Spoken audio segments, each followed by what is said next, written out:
Hi bears! Welcome to my kitchen. For today, samahan niyo akong gumawa ng customized cake. This is chocolate moist cake with custard filling. So ayan, sisimulan ko na siyang i-assemble. Though, nahirapan talaga akong magpiga nung piping bag kasi umaatake ang aking gout. So, relate dyan sa aking mga kapwa baker na may goutness overload din katulad ko. This is 8x4 cake. 8x5 na siya actually. Hindi ko na tinabasan.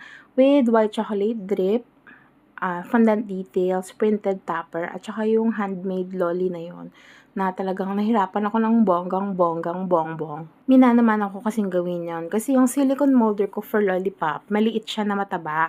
Yung sa inspo pick na binigay ni customer, manipis yung lollipop and then medyo malapad siya. So, ganun yung ginawa ko. Nag-DIY na lang ako sa powdered sugar. So, yun. Medyo 3 times ako bago ko siya na-achieve. Kasi talagang